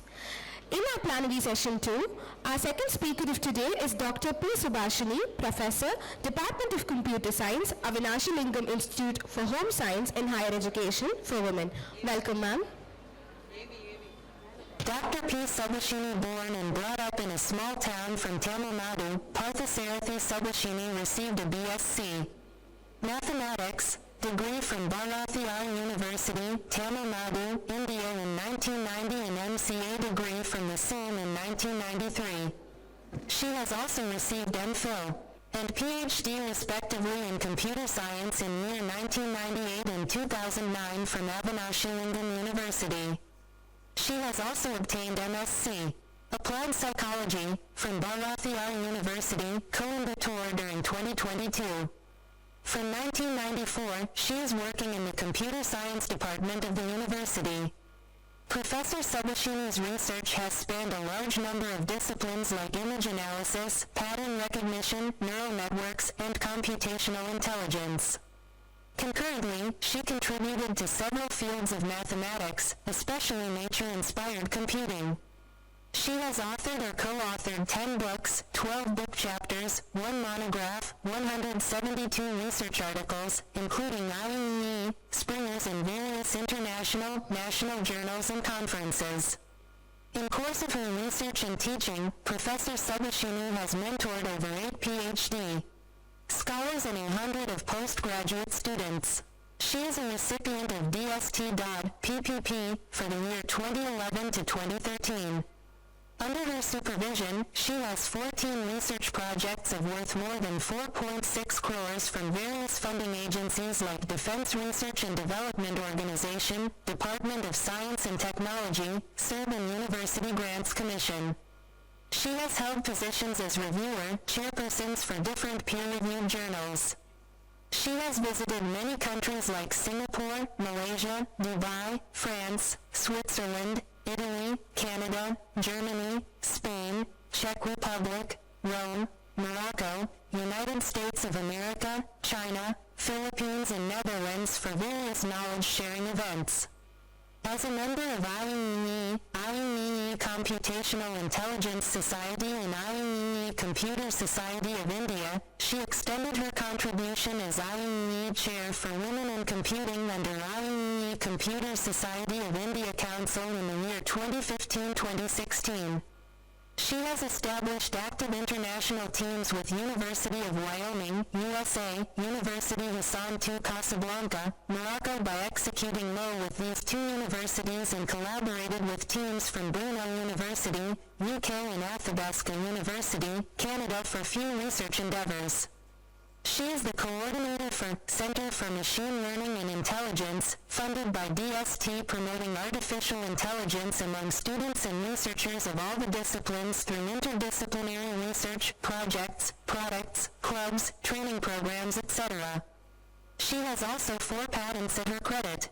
Sri Ramakrishna College of Arts and Science for Women welcomes you, madam. A true leader is the one who lights the path for the others to follow. I now invite Mrs. K. Madhanasundareshwari, Head, Department of Microbiology, to present a book as a token of gratitude to Dr. P. Subashini. I now invite Mrs. K. Madhanasundareshwari, Head, Department of Microbiology, to present the book as a token of gratitude to Dr. P. Subashini.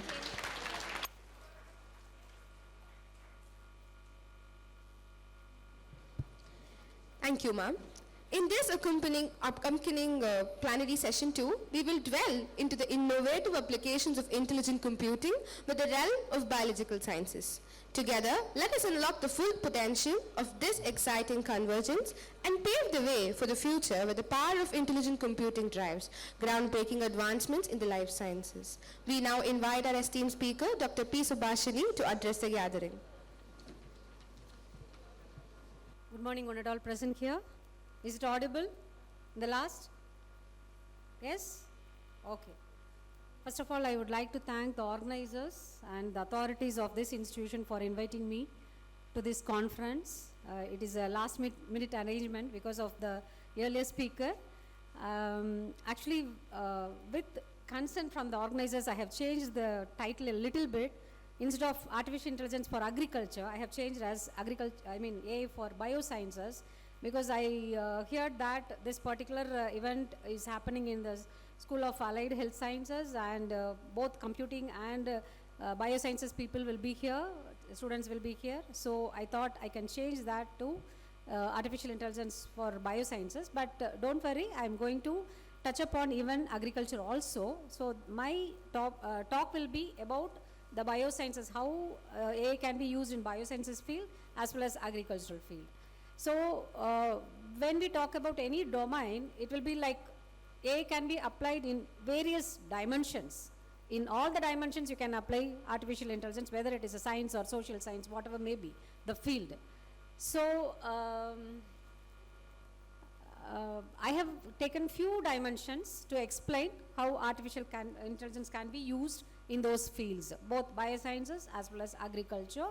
I take the permission and consent from the organizer to do that. So before going into the talk, I just wanted to introduce from where I have come from.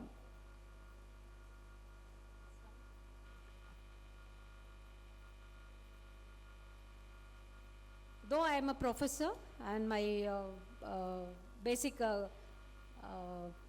role is professor in computer science, I have established a center for machine learning and intelligence in our university with the support of DST.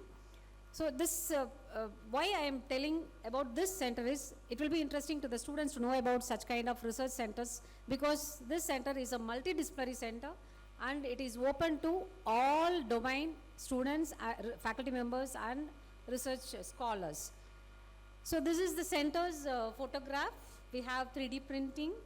We have 1A IoT enabled mushroom hut where we are cultivating mushroom, and it is a controlled environment using IoT and AI. We are actually we are monitoring the level of cultivation and also the strata level, all those things in a dashboard we are monitoring online. And the thrust area of our center is image processing and adaptive learning. So many image processing applications we are working on. And this is the center. We have mosquito trap. We have few patents also. One of that is mosquito trap.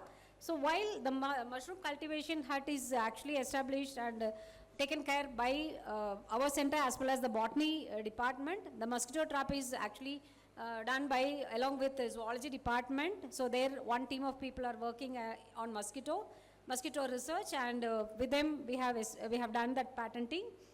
And this is the farm intelligence. We have a farm robo. It is called as farm bot, where in a small yard you can establish this farm bot and you can do vegetation for your own, and everything is controlled by the farm itself, the bot itself. So the farming will be done like watering, then seeding, all these things can be done by the farm bot itself, and a dashboard will be there, and this is also done by our center. And on all these things, we are giving training to the students on 3D printing, on farm bot, and whatever you need to do with the AI, IoT or ML, we are doing for other domain students, discipline students. So if you want to do your research, or if you want to do some projects, internships, if you need some training, For example, actually we have a high performance computing facility there, and fortunately your institution is also going to take up another venture to take up, to procure this high performance computing, I heard, from computer science department, and I congratulate them for getting fund for establishing that. And that high performance computing facility what we have is connected with the software which is meant for doing various kind of data analysis. For example, we are having Schrodinger, and this Schrodinger can be used for all science people, like biochemistry, zoology, chemistry, botany, and physics. So you can come over there with the minimum charges we are giving them for that high performance computing mechanism will be taught to you, the software can be taught to you, and there will be mentors, and you can make use of that for your own project or data analysis for your research. So next week we are going to have a small demonstration on that online on material sciences, how the Schrodinger platform can be used for material science people. And this, as basically this is a center for machine learning, no? So we are actually trying to incorporate machine learning whatever we do. So if you are doing a mosquito trap, then there will be IoT kind of thing. That patent is a small device where it will have all the mechanism to observe the sound, the wing sound of the mosquitoes, and through that it will be identified. So there will be a dashboard which says that this is a mosquito which is flying near to that particular device. Like that, everything will be combined with. So though it is material science, we have combined with machine learning. So for material science, how the machine learning can be used. So the Schrodinger platform, how we can use that. So like that, we will be combining everything together. So even with Tamil department, we are working a lot for tourism, for MBA. So it is a common and multidisciplinary facility which is available for all the other students, and even for the peer institutions who are nearby, near Coimbatore or from E-Road, they are coming. So this is open, and I just wanted to introduce our center to you before starting up my talk over this.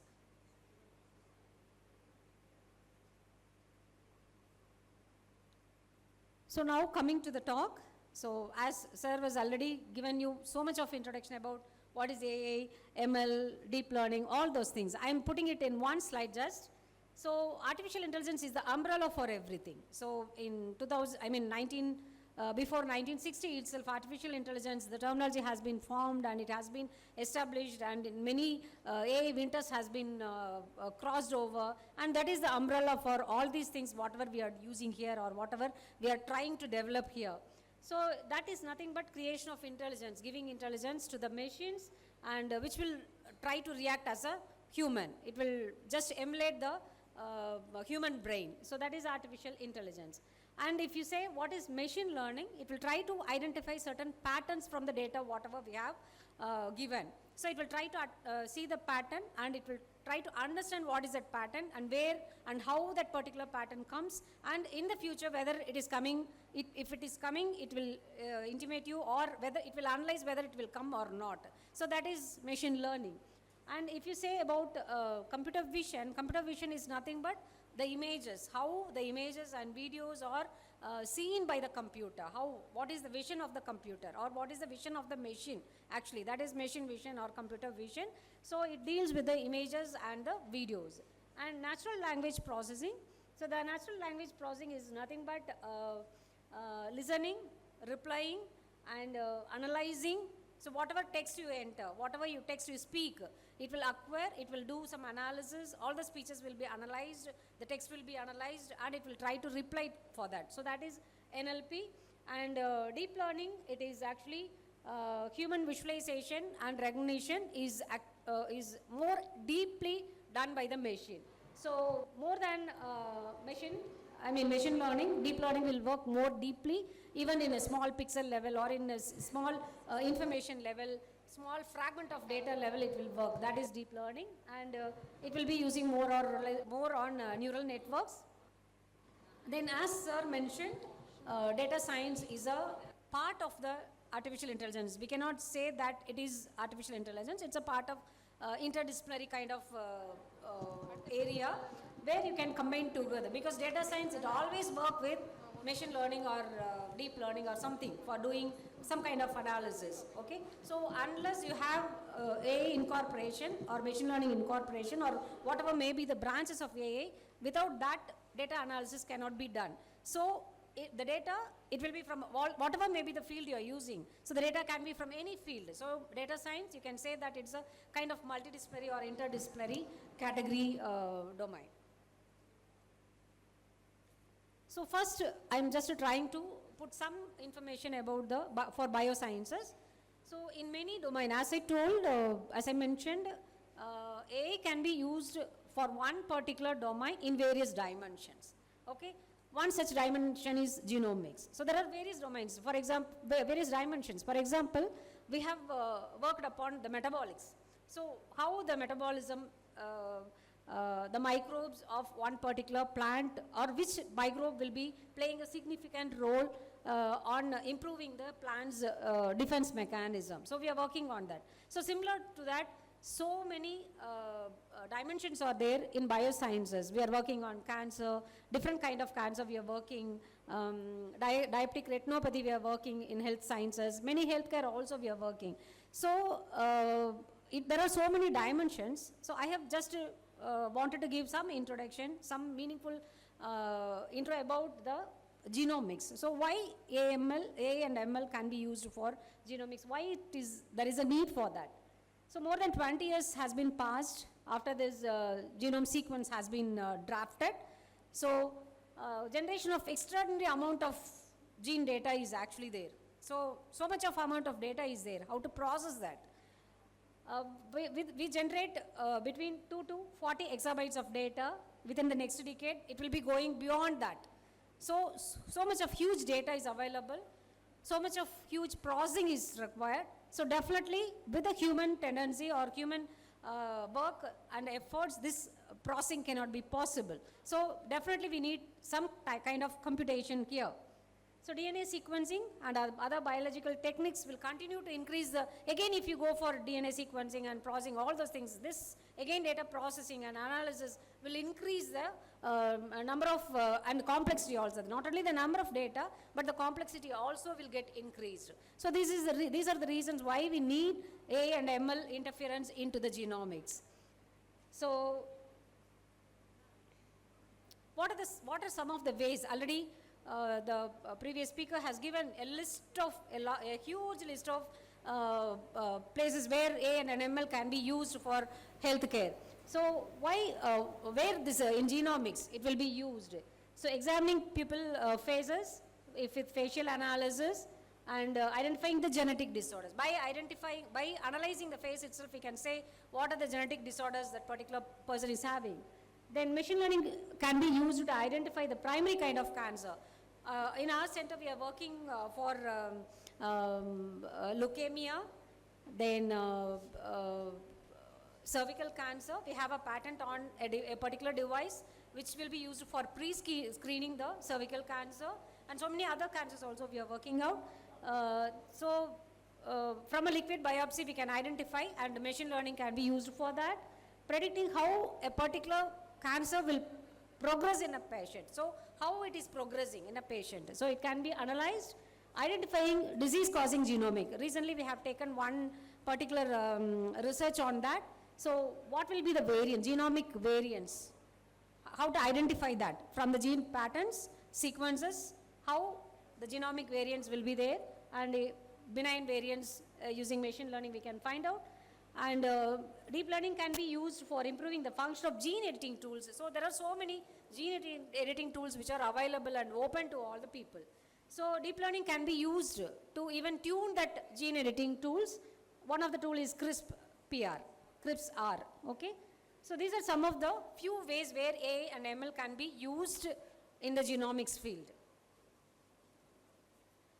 So when we compare the traditional statistics, so many things, all these things can be already done before the invention of or usage of machine learning or deep learning with the available statistics. So these are some of the traditional statistics. T-test can be done, and for correlation, to find out the correlation between the objects, Pearson correlation and Spearman correlations are there.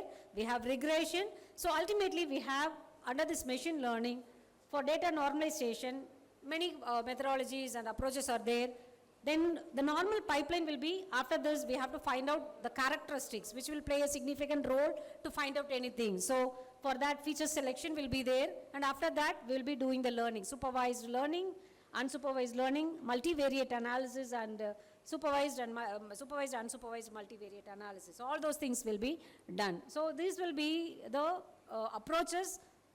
Apart from traditional statistics, we'll be having all these approaches in the machine learning. So this is normally the pipeline for machine learning. So the database, then these database, you can take the raw data, you will select the data which is actually related to that, and then you will be doing feature engineering. You will prepare a model, validate the model. So with the data sets itself, we can validate. Otherwise, we can go for a real-time data to validate that and giving the results. So this will be the normal pipeline for a machine learning. So this is a small schematic diagram I have taken from food material science. So the material science, it can be food or any other material. This will be useful. So normally, the data set will be prepared from the online databases, material databases, and other sources also. So you can retrieve the materials which are relevant to each other. So putting some questions, you will be collecting the data as input processing. You will be collecting the data, and you will be putting that into the local database. Now you have a data set collectively which are related to each other. It can be of material or it can be of anything. And after that, you will be, along with that, you have to see whether the data, whatever you have taken, is valid or not. Otherwise, suppose there are so much of null values or redundant values. So normalization we have to done. So we have to check whether the data, whatever we have collected, thinking that this will be relevant to the research we are doing, we have to definitely validate that. Okay? And then data-driven research and feature engineering has to be done, and machine learning analysis. So machine learning analysis, it requires some kind of knowledge about the particular data, about the disease, or about whatever research you are going to do. So that knowledge has to be given to the machine, and also in each and every step, it has to be increased. Okay? So the knowledge, and that can be given for open source distribution, contribution. So these are some of the representations. This slide shows various representations of the molecules, various forms of molecules which will be available actually from where we will be taking up the data. So it can be fingerprints of the molecules, it can be smiles, it can be potentials, and it can be weighted graphs. So weighted graphs also will say something about the molecules, okay? And column matrix, then bag of bonds, then 3D geometry, electronic density. So all these things, when you say all these things, you may come across in laboratories whenever there is a molecular dynamics or whenever there is an analysis over the molecules, you can see some of these things. In chemistry, you can see smiles. Okay, the smile structure of the molecule will be given. So using certain tools, you can actually frame the molecule, and the molecule will become a string. And analyzing the string, you can actually try to predict maybe the toxicity or which molecule is playing a major role in a particular disease or something like that. You can identify easily. So likewise, these are some of the representations from where we can take up the data set, and that data set can be used with machine learning or deep learning to identify or to process anything. So when you say data analysis, so multi-omics, so genomics, like that, you have many omics there in biosciences. So in the process of multi-omics analysis, data analysis can be on whatever may be the type of analysis you are going to do. In multi-omics analysis, the features, so any analysis, it requires the features. So that will say about what are the characteristics which are available first and which are to be considered.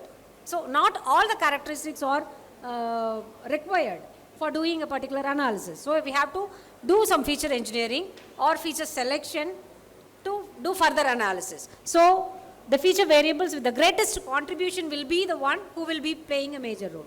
Okay, so we have to identify the contributing characteristic or feature. Okay, and the selector features will be analyzed by different methods of ML to integrate all of them to make a prediction model. So whatever characteristics which will be playing a major role in doing that particular process will be selected, and those selected features will be used with a machine learning model. Okay? And in the next, this review will examine the different methods of data integration in supervised and unsupervised. So for doing the research, you can go with the model. It can be supervised or unsupervised according to the nature of the data or nature of the problem. You can say whether supervised is required or unsupervised is required, and you can compare that with each other. The data preparation, suppose if it is a DNA, RNA, or whatever may be the thing you are going to consider for multi-omics. So the goal of supervised model is to produce the predictive model and extract the algorithms by technical data mining. So in the nutrition context, data mining is characterized by the extraction of patterns and identification of key features. So as I told, the features are nothing but the key characteristics. Okay? So those will be the markers. Those will be the biomarkers or food markers. Okay? So those will be the characteristics, and they will be called as markers to find the correlation within the genomics. So to find the correlation, you have to identify what are all the key features or characteristics, and they will be called as the markers here. And one of the major data mining methods to study the biological networks is weighted correlation network analysis.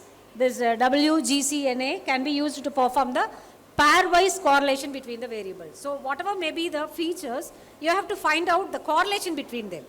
Okay, for that, this kind of weighted correlation network analysis can be done. So in addition, various other selection algorithms are also available to exclude the uninformative features. So in ML, along with ML, there are so much of other methodologies are available to find out which feature plays the role or significant or correlate to each other, and which is not actually required. So these are some of the types of machine learning algorithms. They can be classified as supervised learning, unsupervised learning, and reinforcement learning. And supervised learning can be used for classification and regression, while unsupervised can be used for clustering, and reinforcement can be used for decision making. So there are so many list of algorithms we have listed here, and these can be used for particular things. So we have to identify whether this is a classification problem or a regression problem. So what is that you need actually? Whether it is identification, or you have to divide the groups, you wanted to classify that this is not this, like that. So you have, according to the requirement, according to the objective, you have to select which one is required. So this is one example I have taken for nutrition. So this is from multi-omics, precision nutrition approach for Indian women players. Just an example. So this will be the experiment. Normally,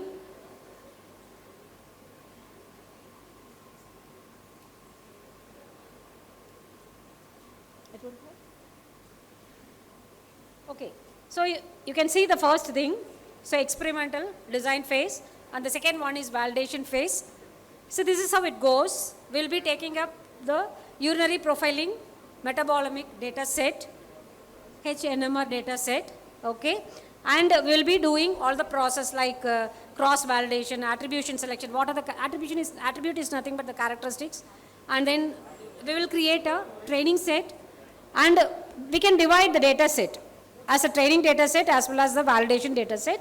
So we'll be doing the validation, and after doing the validation, a model will be ready, and the model can do the prediction. So with the available data set, we can do this will be the experimental design.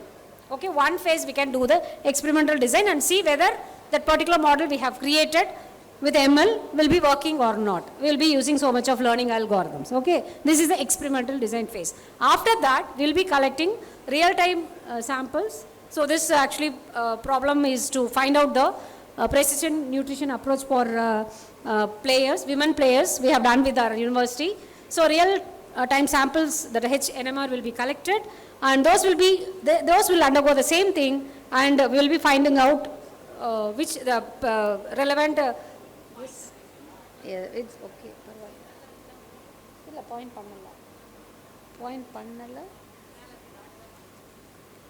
Illa and the white la varala. It's not coming in the white. So after this, you may be testing with so much of machine learning models, and after validating, you can find out which model is good, giving better result or good result, and that model can be considered as a best one for this particular problem and with the data set. Okay. So now coming to the agriculture, as given a topic, I have to do some justification.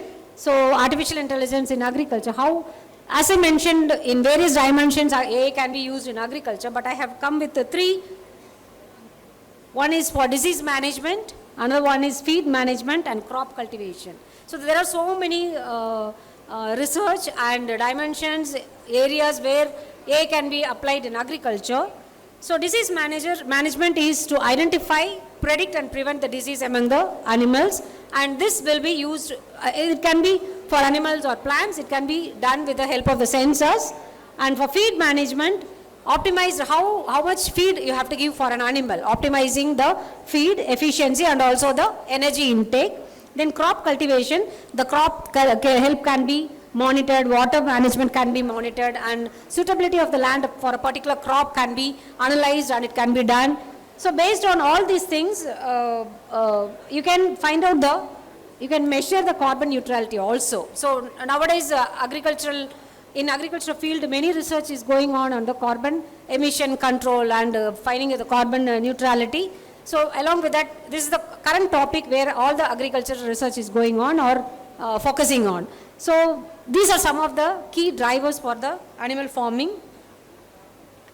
So disease management.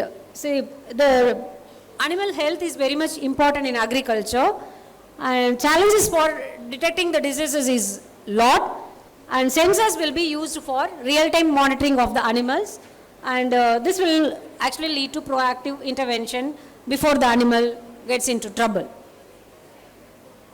Some of the roles of sensors is, there can be wearable sensors like collars, ear tags like that, it can be used in the animal, and implantable sensors like RFID chips, and environmental sensors like habitat monitoring, habitat condition monitoring sensors like imaging sensors can be used for monitoring the animals. So why the sensors are required means real time and they are non-invasive. Even for RFID chips, it's not much of, it will not affect it's plantable, but it will not affect much.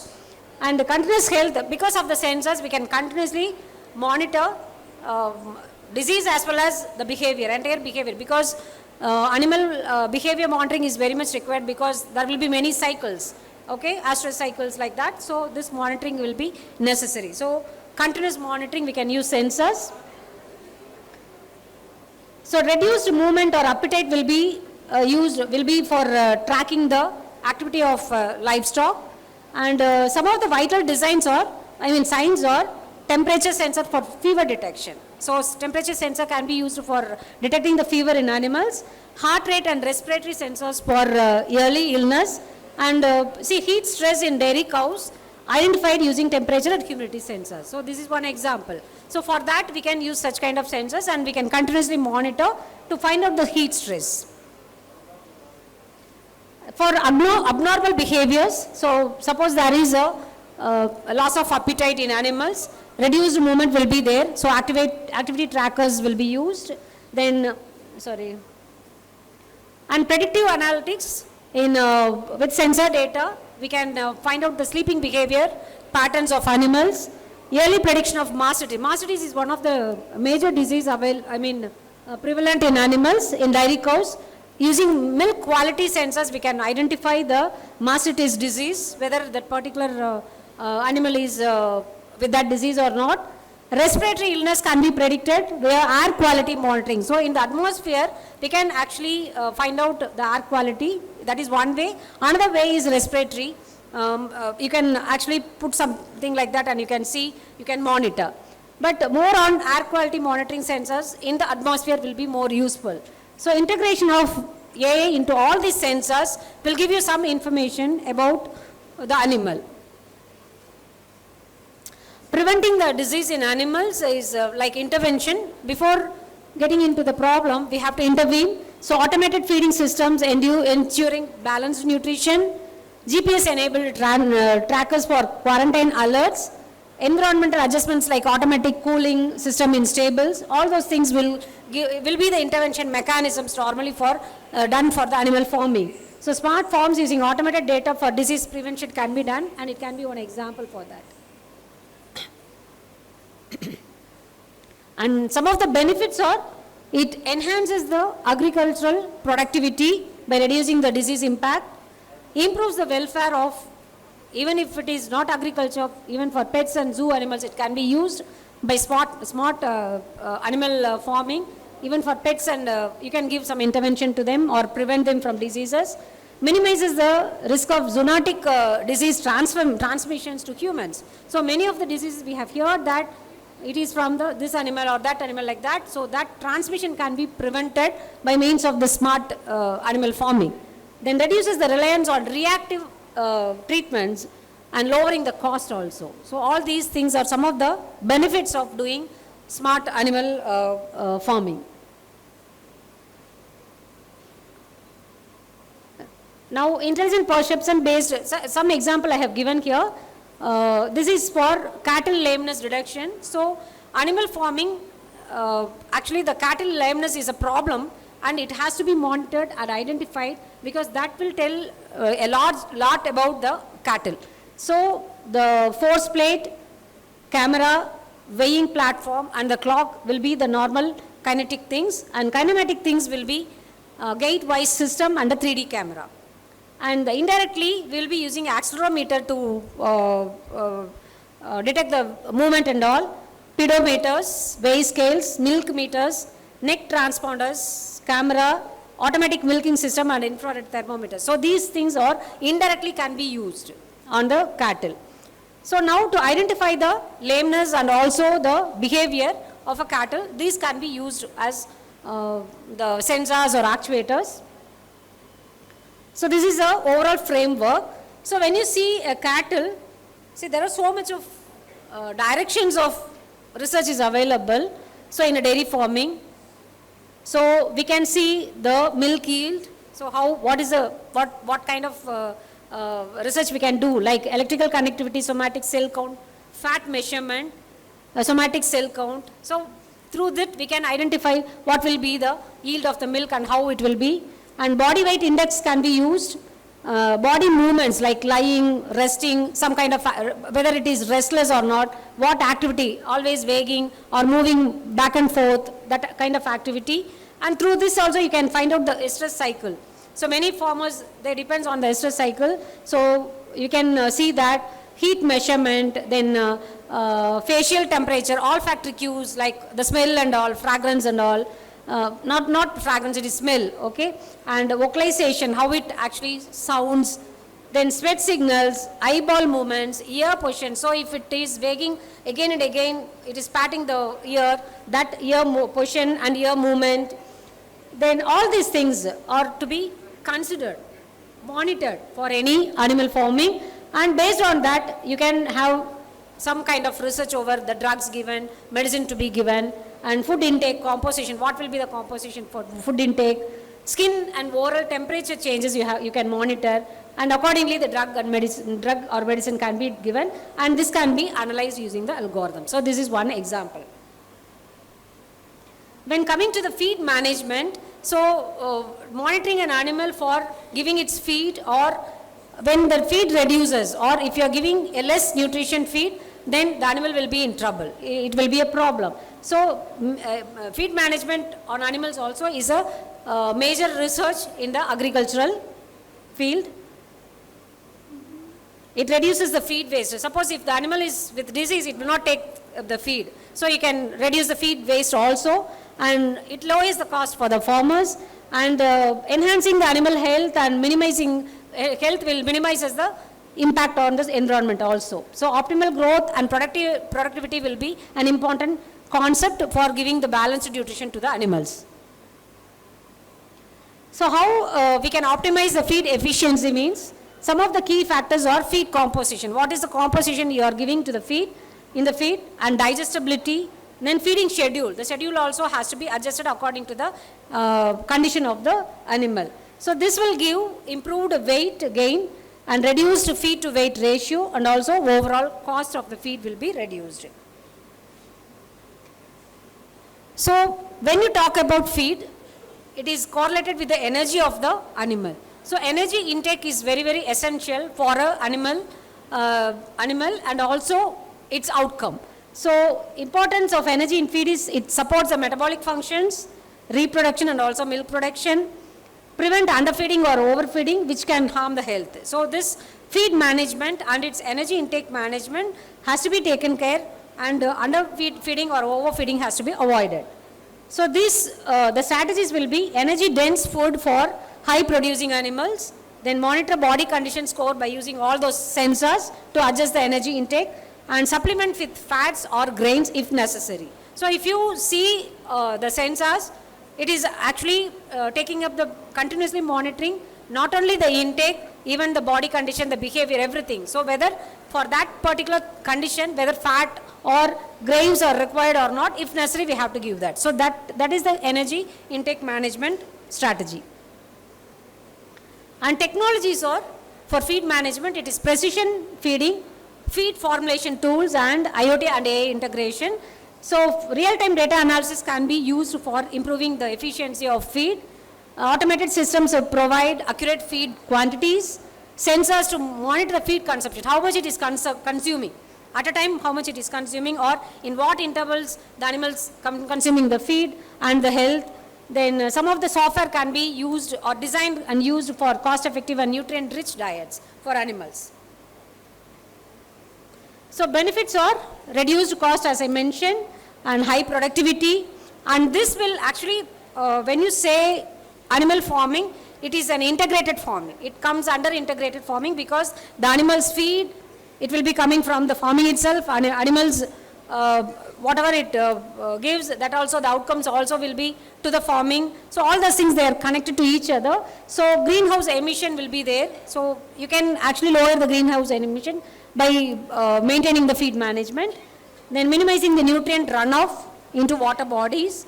And animal welfare, healthier animal will give better growth and reproduction outcomes. Now coming to the next dimension of agriculture, that is crop cultivation.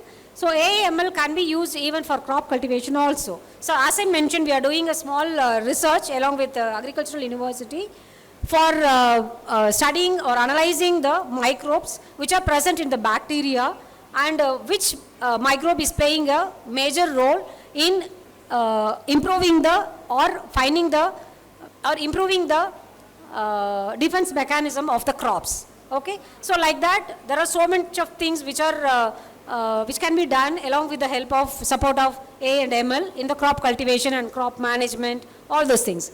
So for crop cultivation, some of the focus areas are crop health, as I mentioned, then water management and land suitability, are three different dimensions where you can use A and ML in the crop cultivation. So effective crop cultivation, it integrates modern techniques and sustainable practices.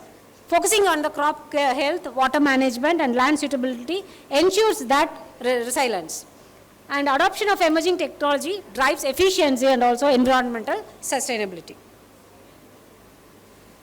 So crop health management, so for quality crop and also high yield of crop health management is very, very essential. Normally practices are regular crop monitoring using drones and sensors, integrated pest management and use of disease resistant seed varieties. I was telling that there is a research going on to find out which microbes is playing a major role in improving the defense mechanism of the plants.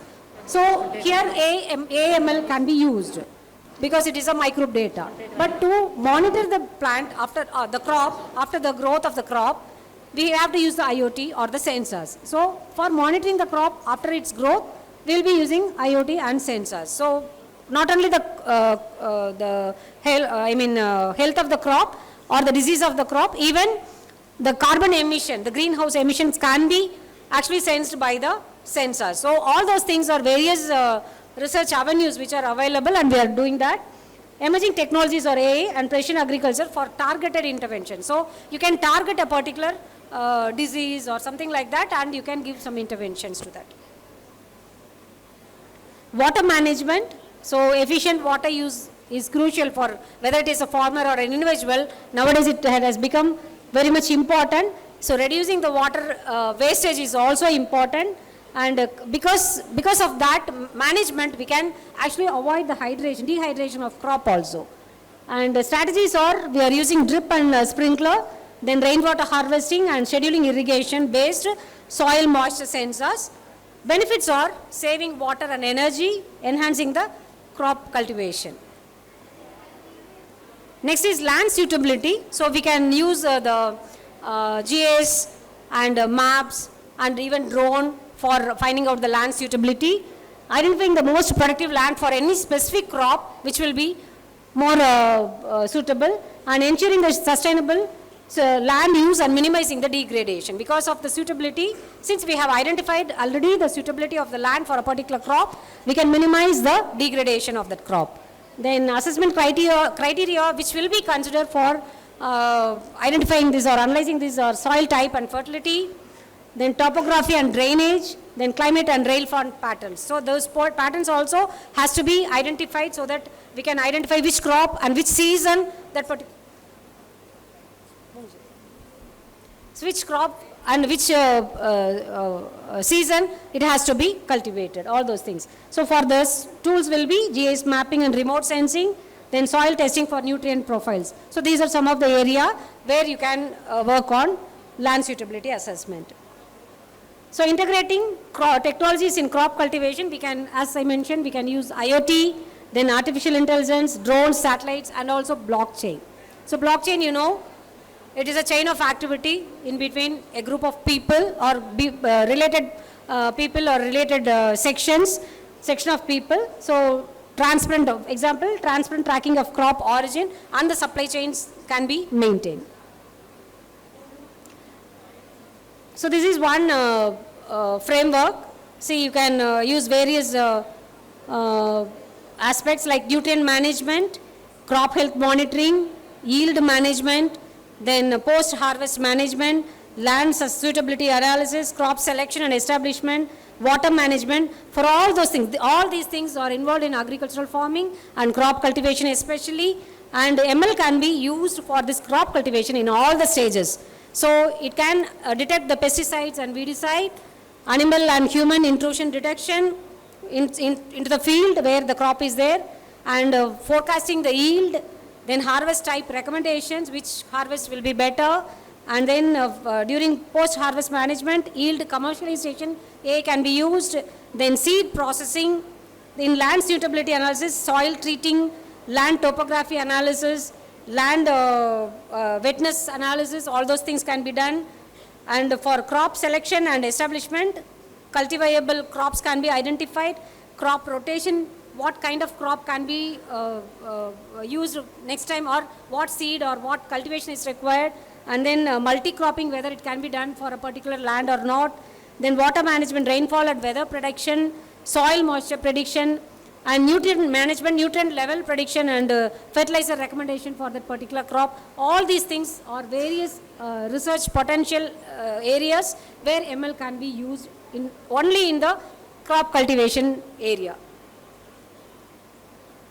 So actually, when talking about the ML or AL, always AL and ML can be treated as a black box model, because we don't know how it actually predicts or how it does that particular process. So as Sir was mentioning, many research are going in this, which is called as explainable model. So explainable AI will be there, which will make the black box model into white box model. I'm time consuming thing, so I will be skipping this. So this is how, see, if you are doing a descriptive analysis, you can say that what happens next in the past. I mean, what happens in the past will be considered, okay, to find out a description about what is going on. So descriptive analysis. Suppose diagnostic analysis means why it happens, why did it happen, okay. Suppose if it is predictive analysis, it will be about the future, so what will happen next. And prescriptive analysis means how to make it happen. So this is what 4 kinds of analysis normally happens, and this 4th one, prescriptive analysis, can be done with a feedback. So there will be an actionable feedback given again and again so that some prescription can be made, so how this can be done in a more optimum way. So this is what the machine learning and explainable machine learning. So typical machine learning methodology, it will work like it is a black box model, feature vectors will be there and the results will be there, end user will be taken, but the end user will not have a clue of why the model predicted the disease or why the current error of prediction is there, and when the model will fall we don't know, and when to trust the model and how to trust the model we don't know. There will be no clue about the because it is a black box model, everything is actually hidden. But if there is an explainable ML technique, the model will have new learned features and the explanation of the results also will be there, which is learned and expressed by the model itself. So now the end user can understand why the model is behaving like that, why it is predicting like that, and how, what kind of how the errors can be corrected, and when the model will fail, all these things can be very much open, and it is called as white box model. And these are some of the advantages, and just skipping. So I have actually touched upon the various research avenues and topics where you can apply machine learning, deep learning and AI in general with the help of the sensors and IoT in biosciences as well as agriculture. And once again, I would like to thank the organizers for giving me this opportunity. And if you have any questions, please, the forum is open.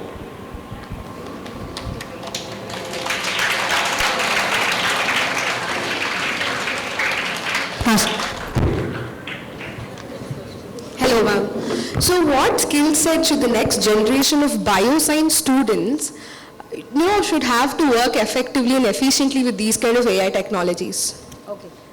So I can say two things. One is lot of tools are available, like CRISPR, I mentioned, no? CRISPR. Like that, so many biosciences tools are available openly, and you can get skilled on those tools, one thing.